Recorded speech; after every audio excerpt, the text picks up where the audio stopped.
Hi everyone, this is Jody King with the Alaska PTAC, and I'm showing that it's 12 noon on one clock and almost 12 noon on another clock, so let's go ahead and get started. First of all, thank you everybody for joining me today. I really appreciate having an audience, and I love it when we have folks that join for these webinars. We're going to talk about how to research the government contracting market.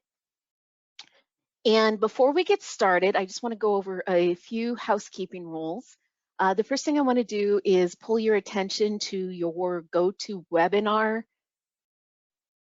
menu packet section, however we want to call it, header. It's going to be a fun webinar when I'm running out of words and I just got started. One of the things I just want to say is I really enjoy conversation, questions, comments during the webinar. And I realize that seems not intuitive when you automatically log in and are immediately muted. So there's a couple of different ways that you can interact. You're more than welcome to add questions in the question box. And I do keep it open during the presentation so I can see that. And if you just don't feel like typing questions, if you're on a cell phone or tablet and it's just not convenient, or after all this snow and shoveling, who wants to wear themselves out further by actually typing, feel free to just click that raise hand button.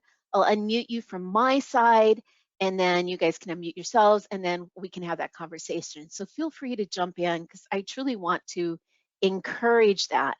And we have a couple of demos that we're going to be doing too, and if time allows, of course, we can always add that and do additional demonstrations when we talk about using the various different databases. So again, I really do want to encourage that. Feel free, add comments, add questions, and join in that conversation the best way possible. So again, question box or raise hands.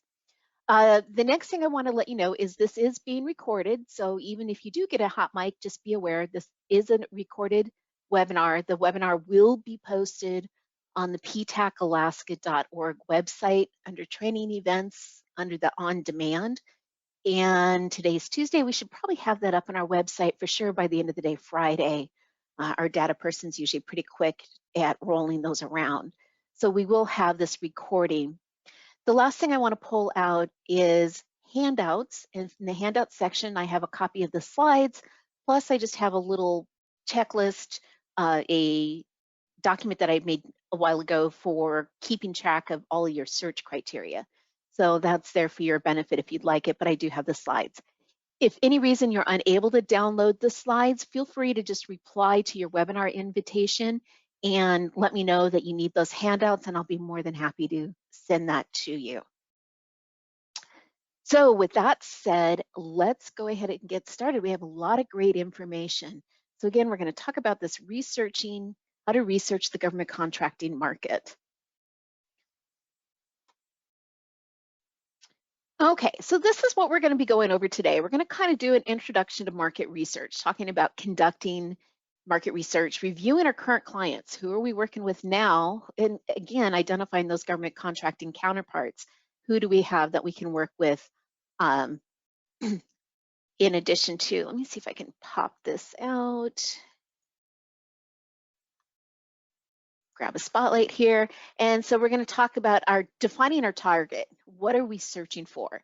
Then we're going to go into the federal contracting market research. We're going to talk about, this is the why do it, and then we're going to get into the how. We're going to look at contract opportunities. We're going to look at a lot of different government databases, and we're going to talk about developing search criteria. And then we're actually going to get into those federal databases. We're going to look at the spending in Alaska, and this is all in the federal level.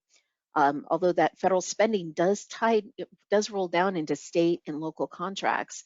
We're going to talk about tying all that data together, and this is where I get into the examples. And then we're going to have some information on SBA, because this is part of that research that a lot of people don't think about, the small business goals for the small business certification programs. And then we also should be researching our competitors and or our potential teaming partners.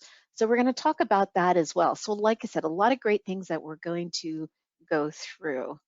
So again, pause so I can get my arrow back. Okay, so why do research? And I've been using this cartoon for a while, and I truly love it. It's too late for the oversight committee, send in that hindsight committee. because the most frustrating thing is finding data too late to be able to incorporate that decision or to hear about an opportunity the day before the bid closes or after, even after the award has been made. So finding out after the fact and having that hindsight of, I wish I had known about that. Or if we are putting a bid in and we wind up not necessarily being the awardee because we were missing data, we didn't do enough research. And again, we needed that hindsight. But we want to avoid that. Of course, we always want to take our lessons learned from past experience and roll that into future opportunities. And that's why this market research becomes so important. So, why do market research? It's essential to understanding your customers and your competition. So, market research. So, in this case, when we're talking about market research, I'm not just necessarily talking about government contracting opportunity. Right now, I'm talking a lot more broad and about our business, the industry that we're in, our business community, our client range, who are our competitors, all of that when we're saying market research, the impact your business, even doing the research on your business, what are your strengths, your weaknesses, your opportunities, your threats, that old, big in the early 2000s or so, those old SWOT analysis. But market research is essential to understanding your customers and your competition. It allows a company to make informed decisions. Sorry about that. Let's go ahead and mute the cell phone so we don't have any more background noise. Market research can identify trends that affect sales and profitability and opportunity. Good market research can increase your success rate, and it is an effective use of your business development time and money, such as staff time and resources, instead of, for example, just, hey, here's a new opportunity, here's a new federal solicitation, a new bid opportunity. Instead of just bidding on everything and hoping something sticks, we, because that's a really expensive prospect and a concept to go about that, we want to make the best use of our internal resources, our staff, our time, our experience, to be able to put out our best product possible. And that market research can really help us develop, well, maybe we don't want to go after this opportunity because we have looked into who the competition is and who that incumbent is, and it's not the right timing. Maybe we need more past performance before we feel strong enough to directly to compete. And again, that's just an example. But it also helps with those project management considerations, because currently not only are we looking future opportunities, but what contracts do we have in place, both our commercial and our government, and what are our current staffing limitations? And with all of the craziness that's been going on in the world the last few years, with pandemics and now super flu bugs and all of the different things, that our supply chains have been impacted. So there's these other factors too. Can we, one, if we take on more and more projects, do we have the staff? Do we have the resources, the materials, the supplies that we need? Are we going to be able to hire additional labor? So all of that kind of kicks into this term when we say market research. And what can we do to find out if we're ready? And again, just another little cartoon. It's like, this is how we feel. My neighbor came in and helped me out. I was digging out the berm in the driveway and getting the car dug out. And me and my plastic shovel definitely felt like the guy on the bike with the square wheels, and she had a snowblower. So just a shout out to my neighbor who saved me a lot of effort. So we can understand that. Why do we want to work harder than we need to? All right, let me move on to the slide. Sorry about that little personal tidbit thrown in there. Still trying to warm up from it, so it's front and center on my mind. So let's talk about some market research questions. What should we be asking ourselves before we just kind of barrel into the process? So let's look internally for just a minute. Are we going to market? And by this, we're now using market as a verb. On the previous slide, it was a noun. It was the industry. It was our community. It was our business opportunity. Now, this is our forward announcement, interaction, and engagement, the verb of market. So are we going to do this locally, statewide, or nationally? What's our geographic range? Are we going to market to local, state, or federal agencies? Where is our best opportunity? And how do we find this? Which agencies or department purchase your products? So federal agencies or state departments, who's buying what you're selling? Who are the buyers? Are there buying offices, contracting offices here locally in the state? Or is it something where all of the contracting officers are out of state? Is that going to add enough of enough of a difficulty factor that maybe we want to wait on that agency? And if we're breaking into that government arena, start working where there are contracting officers here, where we can build those one-to-one relationships.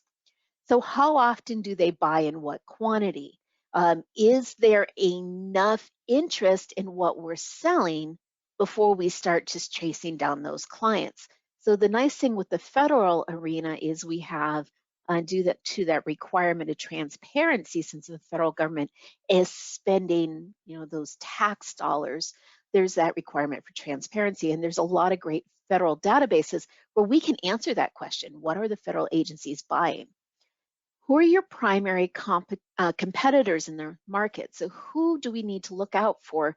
Not, and then we can also turn that on the end, not necessarily who are those competitors, but what contracts are they getting and what agencies are they doing business? And should we be looking at that as well, kind of letting them, break that snow, break that path in front of us instead of trying to just do it all on our own? Are there future buys anticipated? Because I tell clients all the time that the federal government is another consumer, and somewhere within the federal government, they are buying all of the goods and services that we buy as individual consumers. It's really about the capacity and who's buying it. But is there future buys anticipated? Which contracts are due to expire to be rebid or terminated? And this is where we can get into some of the other databases, and we'll see the Federal Procurement Data System, and we can see those past activities, and we can actually see when contracts are coming up for bid. Because when we're talking about those federal buying cycles and knowing and understanding that as well, we can better be prepared for when an ongoing, because, are there future buys anticipated, that these ongoing contracts are going to come up for bid. Because if there's a 3 or 5 year window of opportunity, these contracts have that duration, we need to be ready to bid when that's coming up. We need to have everything that we need in play so that we are ready to put our best bid forward. Because if we don't win that award, we have that wait time again.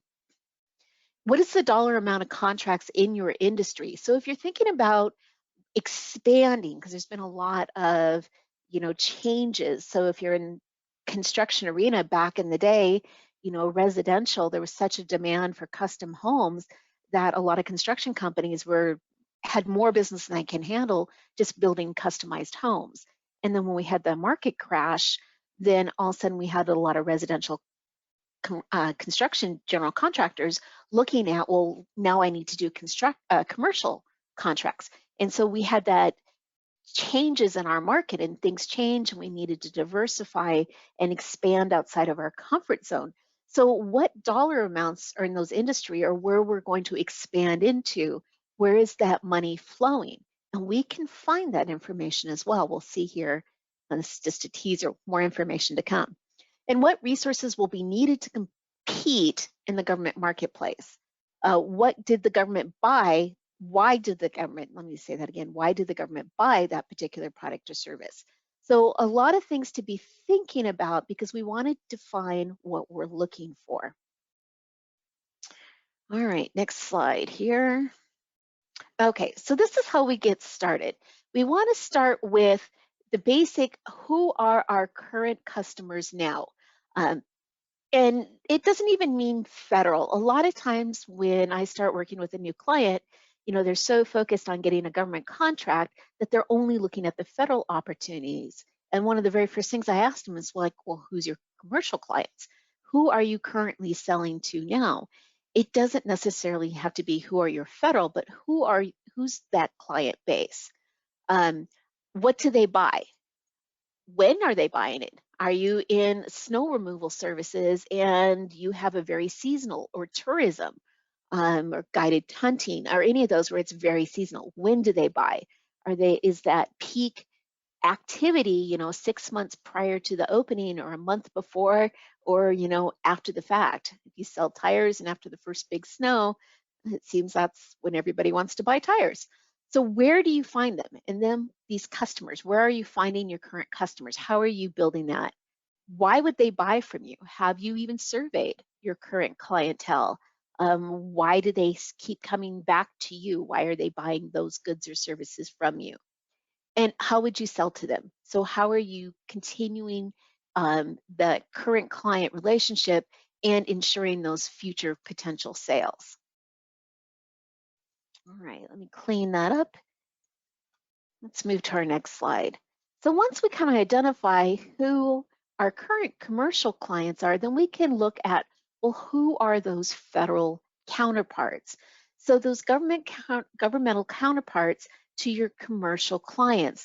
And if you think about it, there really is, whether it's an oversight or an audit authority.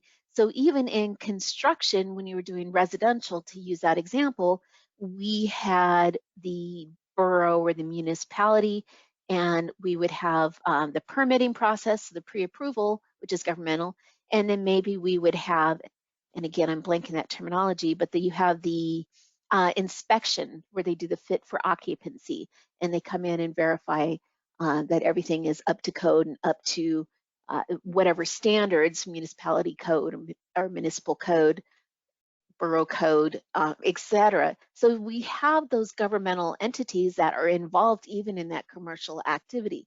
So we can look at, where are those governmental counterparts? Who are the key stakeholders? And again, this is on that government arena, those program decisions, who makes the determination that the agency, that department or that branch or that segment within that agency needs goods or services to be able to move forward with their goaling and their activity. Who are the card holders? Who are the contracting officers? Of course, who are competitors? Because we can always look and see where their successes are. And as I previously mentioned, we can see those contracts and look at the contracting agencies. So what are the procurement practices? What were the contract types? So this kind of determines if it is something, for example, with the military, we see a lot of types of indefinite delivery, indefinite quantity contracts under all kinds of different titles, the JOC, SABRE, MATOC, these different contracts, and they have these revolving contractual cycles. So what type of contracts are being utilized? What is the budget? Is it a year with a lot of political input to restrict government spending, or are there a lot of new programs coming out, like the American, IIJ, Infrastructure Investment in Jobs Act, IIJA, and there's a lot of funds that are going to be flowing through the nation and the state in particular from that one legislative action, that law that created this opportunity. So looking at things like that, so what is the budget? What are the program priorities? Because that also determines, if budgets are limited, what's going to be purchased first, where the money is going to be applied. When is the activity up for re-procurement? Contract cycle, and we've already kind of talked about that a bit. Where do you find the buyers, and is the contracting activity local, regional, or is it a headquarters base? So depending on the dollar size of that particular activity, even if we have buyers here, contracting office here in state, if we start getting into really complex multi-million-dollar contracts, the warranted officers for those might be found as, they specialize at those dollar levels, and it might wind up having a contracting officers from a headquarters office that has that warrantability, as opposed to one of the contracting officers here locally that we've built that relationship with. And why? So let's think about this a second. Why would the government buy your goods or services? What are those differentiators that we talk about? What opportunity is there that could enhance your bid over your competitors? And how would you sell to them? Via bids, proposals, or even direct marketing? So there's been a lot of discussion the last couple of years of getting waste from fossil fuel, and with global warming of moving into renewable energy. And here, even in the state this past year, there's been a lot of discussion, just municipal level, state level, of putting in charging stations throughout the state along the highway so that we can have, as these electric cars become more and more feasibly viable, that there's charging stations that people that buy them aren't felt like they have to stay in an urban center, that they can move throughout the state. So I've sat in municipal meetings with federal grants that the muni has received and the state DOT's received, and that's one of their goals within the next few years, is to have the construction of all of these recharging stations. So this change, this has been in the making, where we have newer, because government's a little slow at adapting where commercial market might move with new technology, new concepts, new ideas quicker. The government market's a little bit behind due to that budgeting process. And we might not see bids or proposals yet. We might have newer um, products or services that we're offering that are more cutting edge, that we have to build by doing the direct marketing. So again, reversing that, who are our commercial clients, and then flipping that to that governmental counterpart. Okay, so let's talk about defining our target. Because quite simply, the government is vast. There's so many levels on just the federal arena alone. And then, we look at, say, for example, the USDA, United States Department of Agriculture. And under that, we have all of the different sub-agencies, such as the Forest Service. And then within the Forest Service, there's different components that have areas of focus. So the government is vast, and this is just the federal level. We need to kind of define, where is our starting point? Just like in this photo, we want to be hitting that bullseye. We don't want a shotgun approach to, well, I'm going to sell to the government and I'm just going to kind of hit everybody. So we got to define our target. We want to have, when we're talking about, and this is from that market research, from that search perspective, we really want to break it down into our search goals. Why are we searching? How are we doing this search? So we need our search terms. In which database? So this, where should we look? And what information do we need? Well, we can look at solicitation history. If we see a new solicitation pop up in the contract opportunities in SAM, maybe we want to look at, well, what was the dollar investment? What was this purchasing history for that activity? Who are the incumbents? How much did the agency spend? We can look up NAICS codes and spending, and how much was spent in construction or engineering services or janitorial. And where's the contracting officer? What's their contact information? How are we going to build that one-to-one? So what is the agency spending history? I'm going to have that duplicated. Sorry about that. Who are potential primes and or subs, depending if you're coming in as a general contractor, as the prime, and you're looking for those specialties, or if you're entering the government market, maybe you want to come in as a sub and you're looking at, well, who's our potential prime contractors that we can come in and, share that scope of work? And how do we find the agency information? And of course, always, who are your competitors? They're going to see that a lot. All right, let me go move forward. But again, defining those targets, we want to be able to know what we're looking for, how to look it up, and which database to use. All right, so let's talk about gathering the data. And just like this little cartoon here, it says, do you see any future government contracts for me? Well, hopefully we can have a better process than visiting somebody with a crystal ball to see what is our potential and what's coming up for the market. Okay. So let's talk about how. I kind of pummeled it home, got on my little soapbox, and we talked about the why do the research. But let's talk about how are we going to do this. So there's a couple of different things that we can think about it. We can break it into our current opportunities, which agencies are buying, where are they located, how are the solicitation categorized, and we can start with the contract opportunities, and we'll delve into that. But we can have that current opportunity, which gives us a snapshot of what is being asked for now, or within that next 2 months or so. And we have forward looking, where we can get into procurement forecasts for this current fiscal year. And then we can look backwards at past federal contract data, which agency bought from whom, the type of contract, was it a set aside, was it competitive, was it a sole source? What are the top agencies for that NAICS code? So we can pull these buying past activity to help us prepare for these future and current opportunities. And of course, again, who got what from that competition.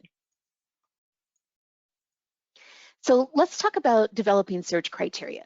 And I have used this slide a lot, and I can't emphasize the importance of taking the time to build really good search criteria and then keep track of that list. It is something you are going to use over and over again on multiple different databases. So having a notebook, having a Word document or an Excel spreadsheet, however you like to track your data, you want to define these areas. So we're talking about keywords. How do you define what single word or 2-3 word phrases would you use to define what it is that you offer or what you sell? So those keywords. NAICS codes. How are you numerically classifying the industry in which you're doing business? And of course, the Census Bureau website is the best website for looking that data up. And then we need these product service codes.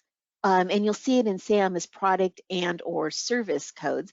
And we have our federal supply groups and outreach systems who honestly, I think they have the best search mechanism for looking for these federal supply groups. This is a company that we have subscription service for. We use their client resource management database, as well as the bid match services that PTAC offers to our clients, which is a solicitation search software, and that's all done by Outreach Systems. We have, when we talk about competitors, we could have almost made it a drinking game, because I'm sure it's, appropriate time somewhere in the world where every time I said the word competitor. So how do we find out? Well, we need those unique entity identifiers, and we can pull that data up in SAM. And then agency. Did you guys know the first 5-6 character string of a solicitation number is that Department of Defense activity address code for that contracting office? And it's not just for that particular agency, but it's like our unique entity identifiers, where it's a specific buying office at its specific location for that agency. And those can be used as a search term. And a great example is if you're interested in doing business with the Joint Base Elmendorf-Richardson Air Force Base here in Alaska, that their code is FA 5000. That's their DODAC code for that. Yeah, I know, trying to type here. Or even if we're talking about the Corps of Engineers and we have that W911KB. So those DODACs can be a great way to switch, and instead of trying to memorize it all, it's great to write all of this information down and keep track of it. Okay, moving on. So let's talk about using these databases. We talked about the how, the why, the how, the data we need to pull. So let's start diving into this process, shall we? So I'm going to pause for just a moment. Anybody have any questions, anything I've talked about so far? Okay, and again, feel free to click raise your hand if you have questions or comments. Let me know, because I'll tell you, my ego is such that I just assume I'm doing a great job, and I'll keep on blazing through. So if you have questions, please feel free to interrupt and let me know. Feel free to disabuse the ego. Let me know where those questions are. Okay, so let's talk about federal spending in Alaska. And we're going to come back to this site, but it's really down to show me the money. So if it's like, well, I don't know if I really want to deal with government contracting because, the red tape, the solicitations are insane, 300 pages of paper to be able to put a bid in, and then I got to do all the process, and it's a lot of work. But why would I want to do that? Well, simple answer is the government spending. No matter what the current economic state that may be impacting our commercial clients, or that buying dollar with inflation being what it is today, and the issue with the slowing of the supply chain and just the availability of labor and materials, the federal government still has an ongoing need to be able to move their agendas and to meet their goals and requirements and purpose for existence. So we can see that we have our high-low years of the federal dollars. And please note that these are the billions, and this is just for the state of Alaska. So we could see that at the time I did this quote, or pulled this data, this was through September 30th, which is the end of the fiscal year. And there's still about a 3-month delay, a quarter delay before all of that financial data is then pulled over. But we can see just at that point, we were still at the $10 billion mark, $11 billion mark just for 2022.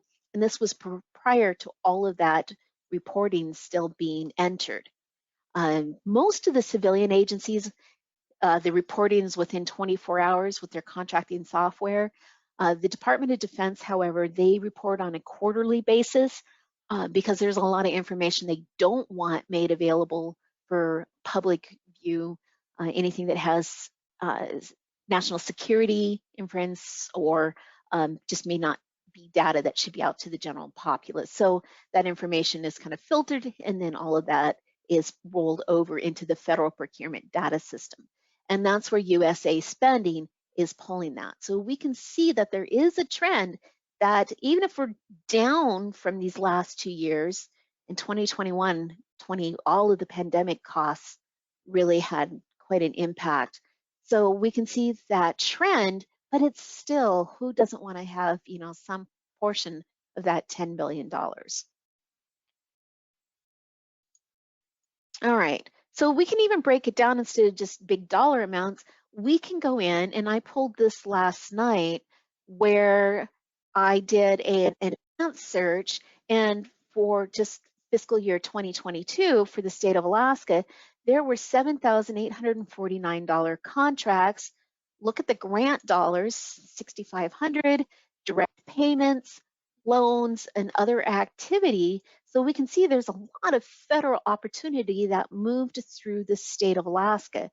And when we look at these grant worlds, a lot of that's money we can actually see where the state of Alaska, the various tribal governments, the different municipalities and boroughs, where they've received federal funds. So a great example, if you're in the construction arena, and again, talking about those residential constructors, where did the housing authorities here in the state, and there's like 52 of them, where did they receive those federal funds from HUD, that Housing and Urban Development? Because we know if there's this much money in grant, and these are just the number of activities, that those monies have to be spent within a specific time for them to be eligible to request next year funds. So this money is not just going into a savings account, it's being spent. So we can see who are the recipients of that, and then see what are they doing with those funds.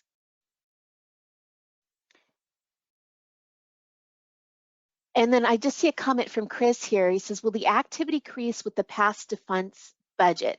So that is probably in reference to, let me hop back, when we're talking about, are we going to see an increase 22 going into 23?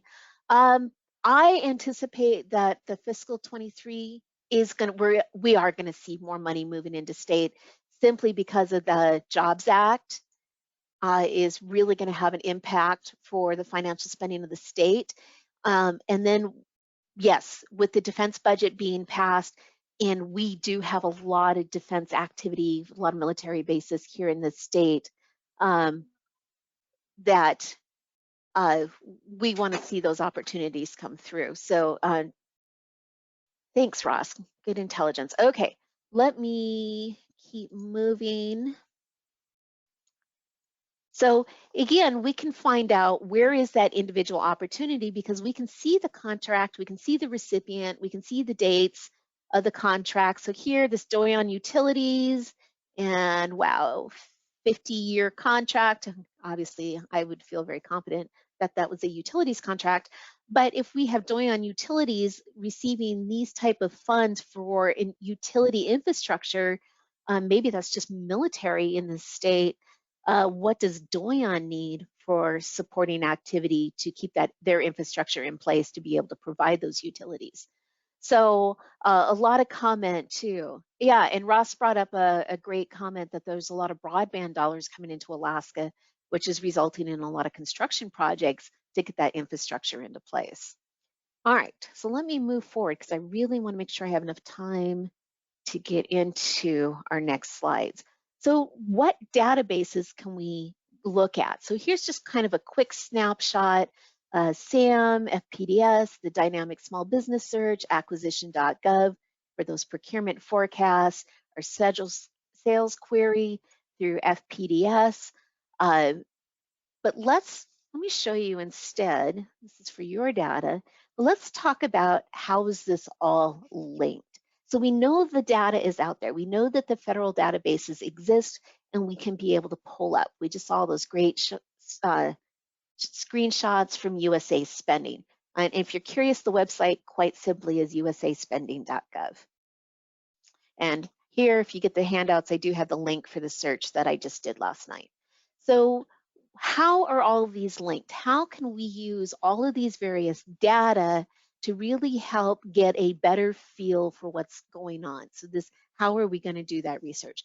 Because you can see here, all of these tie together. From current opportunity in SAM, as the things we were talking about, we can look at, well, who is the incumbent? Who are those potential primes? Who are potential teaming partners? We can roll into the SBA's Dynamic Small Business Search and look for opportunities. What if it's a small business set aside that you are not certified? Maybe you want to then find someone you can partner with and they can be the prime because they have that eligibility. We can look up the DSBS, and I have screenshots of that, and we can find that particular certification. Again, USA Spending, that data is all pulled from FPDS, but it gives us a different way to look at the flow of money and the opportunities. FPDS gives us that past procurement activity that we're looking at that can give us the history for a current activity. And then we have GSA, and I added this just recently. This is the first time I've added the GSA schedule, the D2D, their data to decisions. You can do a GSA sales query to find out how a particular area, like their multiple awards schedule for engineering services, how successful is that in the government contracting arena? And I have a specific example coming up in just a second. And of course, we have agency websites, agency forecast sites, and agency budget sites that kind of help us with that forward thinking. And often people really don't take enough time to look at the agency website itself, because that gives us a snapshot of what does that particular agency, specifically down to a particular region, such as Northwest or Alaska region, what is that agency focusing on here, and what keywords, if it's important enough for them to post it on that regional website, it is something that's a priority. And it gives us the language. How are they defining what they're doing? And because then we can see that need and support. Okay, just double checking comments. So let me change cursors again. So let's keep moving on. So how is it all linked? So when we're taking in information, and where do we start? And so what I did last night is, and I have a bunch of examples kind of laid out for us, but we can start with SAM at looking at our current opportunities. In fact, I often use SAM when I'm trying to build search criteria, such as NAICS codes or keywords. We can plug them into SAM and see what information is found. So I just grabbed a quick screenshot where the only search was place of performance Alaska, and the search was within just a certain time period, older screenshot. But basically, you can see how is this all linked. We can tie from SAM, we can go into FPDS, see that contract history. We can even look at USA spending if we want to see a bigger dollar flow in other states. We can go into the agency website and see, is this a big enough project that they have highlights, I think, the Forest Service and the responsibility for that management of land and maintaining for that timber asset and those forestry conservation. What type of things are they looking at? We can look at agency budget sites. And really the best one for this is Department of Defense, because those budgets are identified well in advance of a lot of civilian agency. And if we start digging into the Department of Defense budget sites, we can even see that down to the MILCON, the military construction budget, broken down by military installation. And of course, we can go back to the SAM Department, Dynamic Small Businesses, to get the people aspect, the competitors, partners, and then from there, we can go and look at the competitor website to get more information, and again, do that research on past procurement. All right, so let's talk about being more specific. So real quick, just where to start. So the SAM site, and over here you can kind of see the panel on this left-hand side are these possible search filters. And because we have the potential to search opportunity, and these are the search filters, this is also a great indicator of what kind of search terminology that we should have at our fingertips so that we're not building this every single time we hop into SAM and are playing in that construction opportunity or that contract opportunity world. We want to have this information. So keywords, federal organization, the dates, and that refers to response offer due date, or we can search, anything that's been updated within the past week if we're looking for immediate. We have product or service information, which is the NAICS or the PSC codes. The set aside type, was it a woman-owned small business set aside? Are we seeing any woman-owned? If we're looking at taking the time to go after 8A activity, do we want to see if an agency is actually doing a lot of 8A competitive procurement, or we can even go into FPDS again, of course, and do that type of search as well. What's the status, active, inactive? And of course, we have the contract to office details for the different groups. So those are the different filters in contract opportunities. So let me give you guys much more specific, because just talking big picture isn't helpful until we really roll the practice in. Now, these next few examples that I have, I pulled them up pretty late last night, so they're very current. And one of them here is from the Corps of Engineers for construction management support. Let me get my, and when we were talking about the important data, these are the search bits and pieces, my search data that I want to gather so I can do more digging on this opportunity. So construction management support services, we can see the general information. So they're doing this solicitation that was just posted yesterday, late yesterday. And we can see here is this, it's a total small business set aside. Here's that product service code. So I added that. Here's that NAICS code, also important. Of course, our place of performance and the type of contract, non-personal services, single award, contract to provide construction management and quality assurance services. So it has just a bit of a description here. So I took this data and it's like, well, gosh, has the Corps of Engineers purchased this type of thing before? And I went in to FPDS and I used that same search term that I identified as important data here. It became search criteria here. There's our NAICS code. This is my starting information. I went to fpds.gov, and the first thing I did is I put in my NAICS code, hit enter, and then I started further filtering my search. So then I went to that PSC code, and this is right out of the solicitation, place of performance, Alaska, and I use this a lot. This modification number is 0. because I'm looking for main contract data. I don't care about all of the modifications. If we're looking at IDIQ contracts, I don't care about the task orders or delivery orders. I just want main contracts because maybe I want to know, is there an incumbent? But we're looking at this, the Corps of Engineers is issuing this contract. And when I look in that contract history, something else, guys, after I do my first NAICS code search, I immediately go down here to this descending, sort order descending by date signed, because I want to get the newest activities on top. So what I found is, well, gosh, the Corps of Engineers has never done this type of contract before for the state of Alaska. So I'm not finding anything for this particular contracting officer.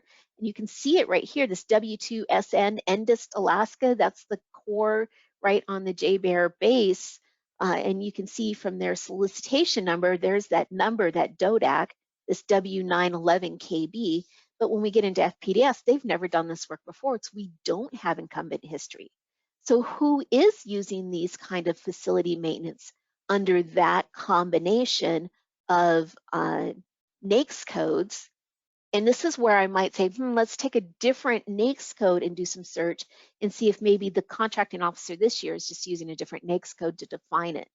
And so what we see is Homeland's Department of Transportation, let me enunciate, Department of Transportation's had 5 contracts, Homeland Security 1, Department of Interior 1.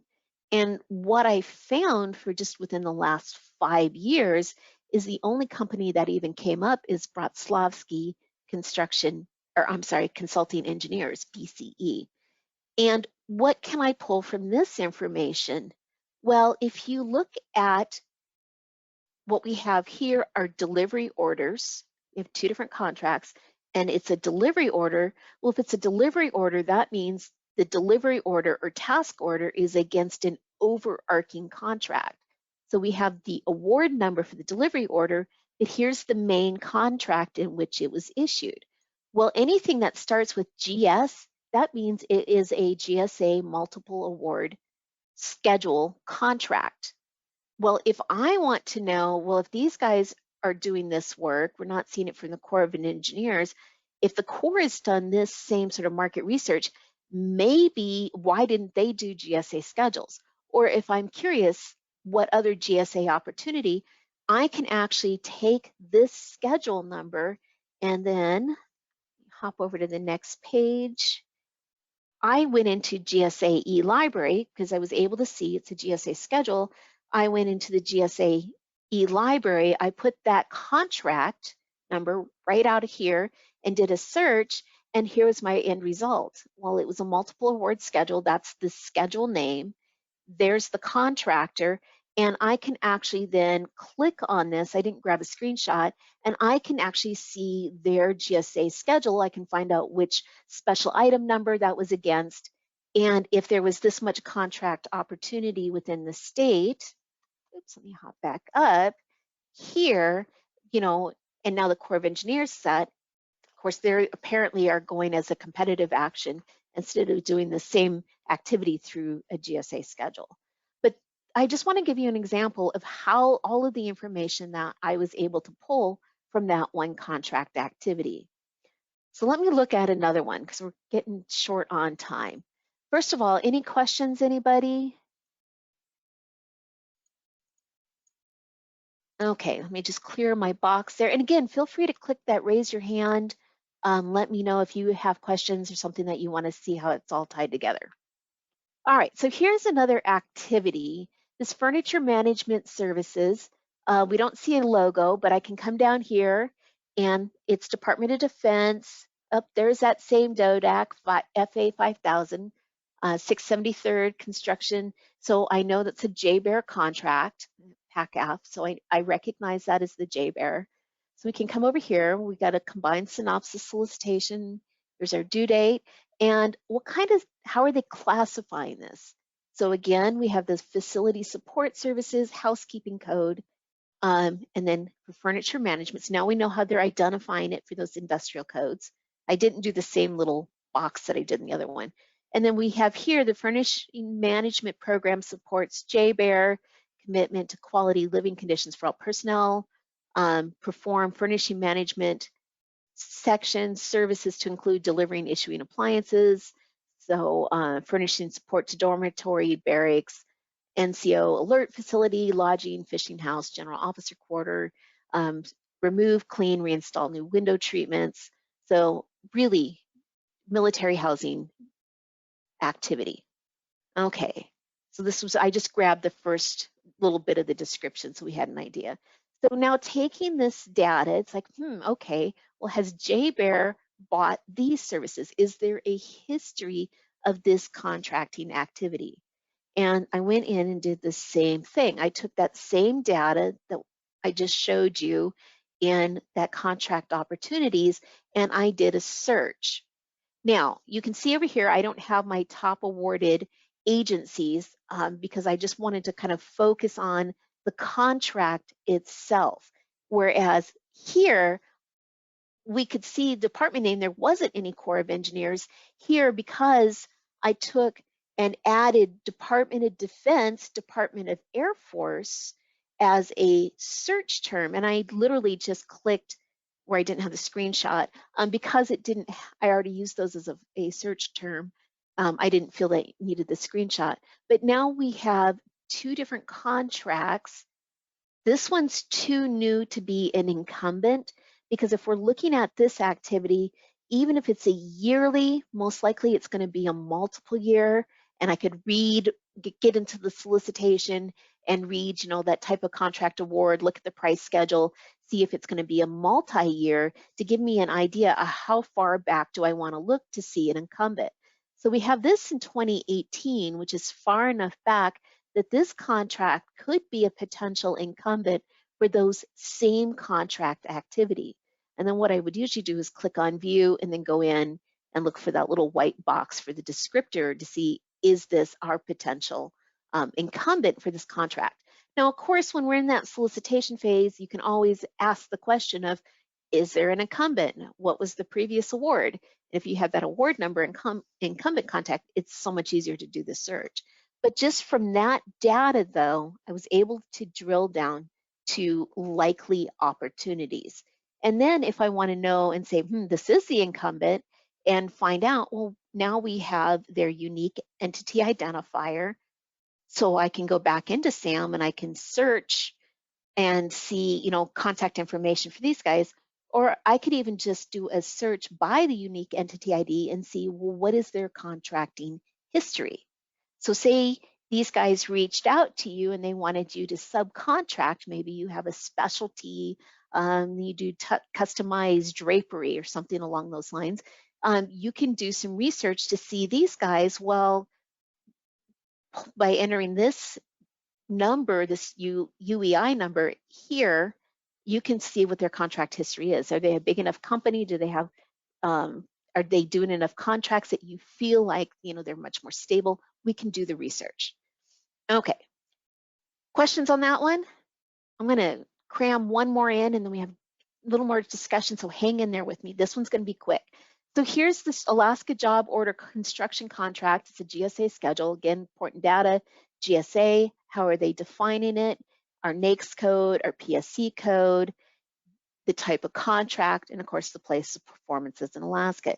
And here we can see the solicitation may result in one or more single IDID awards utilizing the JOC, and then here they call it Job Order Construction Contract, project delivery method, and single solicitation for 3 single IDIQs. So it's actually told us, and there's more data. I just grabbed something to kind of make my point. So if we move on to this, and of course, if you guys are curious, here's the link to pull this activity. So then I use that same search criteria, the NAICS code, the PSC code, and you can see the order listed here is how I drilled down into my filtering. And again, I wanted CGSA.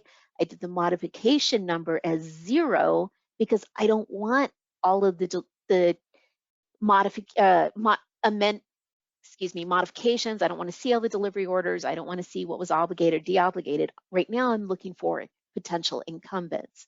And so we had 2 contracts that are pretty new. So most likely these guys, and there were more listed. I just kind of grabbed a quick to show you end results. But I wanted to tell you, see this contracting office, this PBS R10 construction branch? I could click on this and I double checked. When I did department name, General Services Administration and place of performance, Alaska, everything on the list already had this contracting office, this PBS R10. If you look here, it ties exactly to this. That means that the DODAC that I'm looking for is this 47PL01 right here, 1, 2, 3, 4, 5, 6 codes. Because this is a year code and then R for request. This is just the way that this is pulled together. But right here is that DODAC. I could have used that as a search term, but because I could see this exact contracting office when I was in FPDS, come on, hop back down for me. There we go. We could see it tied back here. So I know I'm looking at the right contractor pool, but again, I don't feel that these are incumbents because these are too new. I'd want to go further down and look at something that might have been issued a few years ago. And again, I could go and look and read more of the description and find out, okay, they're issuing 3, but what is the duration? I can look at the price schedule and see how many years. So if it's a 3-year, then maybe in FPDS, I'll want to scroll further down and look at something that was date signed, 3, 4 years ago. And then that would give me a better idea of who's the incumbent. But again, we can see who are potential competitors and they're Alaska-based firms. So if we wanted to know more about them, again, for that partnering, we can grab those UEI numbers. Questions, anybody? Do you see how I went from build a good search criteria, and I took that same concept and I'm pulling those same things through filters, and we're using that same data and we're tying it into FPDS, we're rolling through, and then I'm taking that into other websites to pull more information about these opportunity. And if this is something that I was really interested in, I would even then go into, oops, let me pop back up and go to the GSA website, and I have a screenshot of them. Sorry guys, that should have gone away. This is an old screenshot, but this is where we want to pull in additional data. Agency forecast, agency budgets, the OSBDU, the Office of Small Business Programs, and find out where are those small business points of contact for that agency, because we just looked at 3 different solicitations from 3 different agencies. So as we're looking at that last one for that JOC contract for GSA, well, here we have, okay, here's the GSA website, and here under buildings and facilities, because we saw a couple, one, we saw GSA schedule being used, so that would be a little different product services under schedules, but that one for the furniture or the JOC, the interest was here. So I could click on Alaska, and then here's the GSA for Region 10 for the Alaska District to the Northwest Arctic region. And so they've all rolled that all together, Region 10. And so here's the point of contact right here in the Anchorage office at the federal building for GSA for public buildings. So we have all kinds of great information. We can go to their photo gallery. We can look at their small business opportunities. We can dig into their website and find out more about that specific agency all the way down to a specific geographic region. So again, this is the same thing, GSA. If they have that one job order, what else is GSA public buildings? What's GSA have come up? And we can go then into their agency forecast and find out what's going on. And they have a little video of how to use the different GSA forecasts. We can even go into back to SAM, because if you remember my little hierarchy, it all rolled back to SAM. And now I'm searching for procurement forecast, and we can pull specific agency. industry day. And again, this is kind of an older screenshot. You can see I pulled that back in November, but we can do these type of procurement forecast small business and events industry day, because I know JBEAR every year, fiscal year, when they have their procurement forecast, they actually publish it in SAM. It's harder to find for the DoD, for the base military procurement forecasts, the way they are done differently than the civilian agencies. So JBEAR, they specifically, when they have it ready to roll for the fiscal year, they post it in SAM. We had the Office of Small Business Programs, and I just kind of wanted to pull up. We can actually get a list of all of the different OSBDU offices. And here's a link here for the different agencies.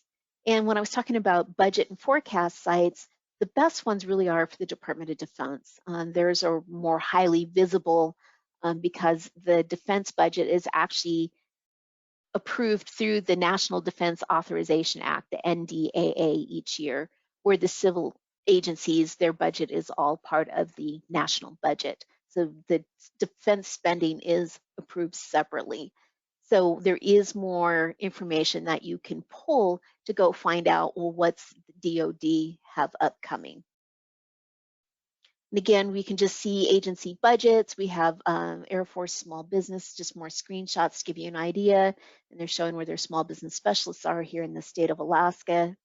Again, we have the Secretary of Defense, the comptroller, agency budgets, and you can pull through. And this is a slightly older screenshot, but still a viable website.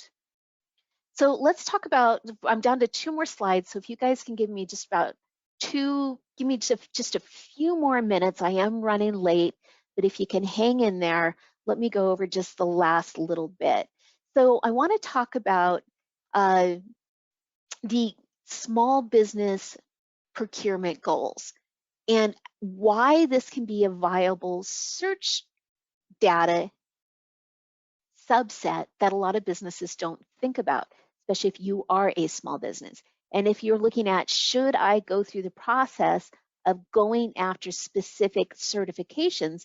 Because right now, all of the certifications that are set aside are requiring a actual certification process, which entails an application. In fact, starting even the veteran, for service disabled veteran owned, we have a workshop this Thursday with SBA and PTAC talking about the changes and how that's going to impact all the civilian agencies as a required certification and not just the VA. And that change implements January, so next month, guys, 2023. But looking out, we can go in and see where are the different agencies. In this particular website, you can actually drill down by agency. And keep in mind, this is not by state. This is that agency rolled all the way up to that headquarters level. But we can see small business goals and where is the federal government doing. So are they actually hitting their goals or not? And we can pull the data, and I just have a quick screenshot. Here's the link for it. But this can become a marketing tool for you as well. So if the particular agency, and we can really start to dig down and talk to the different agencies and see how they're doing, if they're not meeting their HubZone goal, and you could be a HubZone certified, that can become an additional marketing differentiator for you. That when you're responding to those sources sought, you can add that socioeconomic information and try to get that solicitation down to the smallest denominator for the number of competitors. So doing this research to see if it's worth your time and effort to even go after these different certifications can have value for you as well. Now, we talked about the dynamic small business search, and I have the SBA logo on here. And Ross, I'm going to unmute you if you want to add any comments. Yeah, you're self-muted, but I've unmuted you. Oops. Okay, so you can unmute at any time and feel free to join in. We have Ross McCarty from the Alaska District SBA office. I'm going to let him introduce himself here. But we were talking about using the dynamic small business search for looking for potential teaming, potential subs, or even if you're trying to find more information on a specific. But let's say we're looking at something that's a set aside, we can go into the dynamic small business search, and this isn't all of the search fields. I just kind of grabbed a few for purpose of demonstration. Select the state. If I'm just looking at Anchorage, maybe I put in a partial zip code 995. And if I'm looking for somebody that is HubZone certified, I can check that box. I can define, again, our keywords, NAICS codes, see how we're going to use that from every different website, that same data. And then I can go in and find a list of businesses within this state. So it's a really great tool. Here's the link to this website itself. And then again, researching other businesses. This is just a screenshot from Sam. See the select domain, you can actually select entity information. And then if you scroll down and click on this entity box, it expands. And then we can go in and enter the name or the UEI if you have it, or a cage code, and find that particular. What I did for this screenshot purpose is I just entered the word Alaska in the name and just grabbed information. And it's like, since McKinley Fence was the first to pop up, I had their UEI number, I have their cage code. Well, by chance, I looked them up. And just as purpose in SAM, I have their contact information, and here's their NAICS codes. And I could go into the DSBS profile as well and find that information. And then if I want to know to do business with them, I can take their UEI code and I can hop over in FPDS and I can see what's their contract history. So here's all of their contracts history. And of course, the most current was 2019. If somebody's here from McKinley Fence, sorry, you guys just happen to be the top of the list in my search. So Ross, do you want to take a moment and say hi?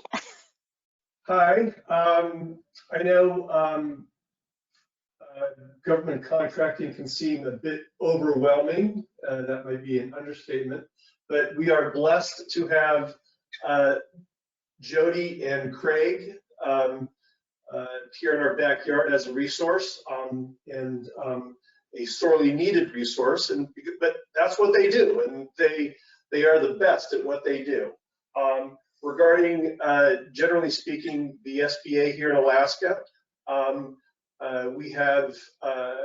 we are here to offer access to capital. We have guaranteed loan programs, surety bond programs, and through our network of resource partners, of which PTAC is one, we can help to evaluate where you are in your entrepreneurial journey, where you are on the business cycle, to help get you from point A to point B. Where are you in your journey, and how can you get to the next step to help you satisfy your goals? And on the slide here that she has up, it says, we work to ignite change so that you can confidently start, grow, expand, and recover. We also are very heavily involved in disaster recovery, capital access loans. We've been very busy and instrumental on the west coast of Alaska for obvious reasons. But yeah, we're right here in Anchorage on L Street. So, and there's our contact information. If anybody has any questions, please feel free to reach out. We are here for you. We are paid by you, your tax dollars. So again, don't be shy, reach out. And Jody, I want to say, awesome job. Good job, very detailed, and glad to have you as a partner. Thanks, Ross. And poor Ross got pinged just a few minutes before this started. It's like, hey, Ross, do you want to say hi? So we have, just to let you guys know, PTAC and SBA are doing and we're doing it the third Tuesday of every month. We're doing a Lunch and Learn webinar that we're jointly doing together. It's a partnered, so we had SBA, PTAC, you can see from the opening logo. So just kind of keep an eye out. We're going to keep that moving. We have events already planned for January, February. So keep an eye out on the SBA. You can go to the Alaska District website and you can see their event calendar. And of course, the PTAC calendar for upcoming opportunities. Thanks so much, Ross. And last but not least, let me end today with PTAC contact information. Craig kind of did a call out to Craig. Ross did a call out to Craig. Boy, names are tough. And of course, in Fairbanks, we have Pierre, Cassandra, and Kristen as well, and our program manager, Carolyn Pratt. So thank you, everybody. I apologize that I ran over. I wanted to get all of those examples just so you could see how to use all of that data on the various websites. So I want to thank everyone for their time and attention, and I apologize for sneaking an extra 10 minutes out of your day.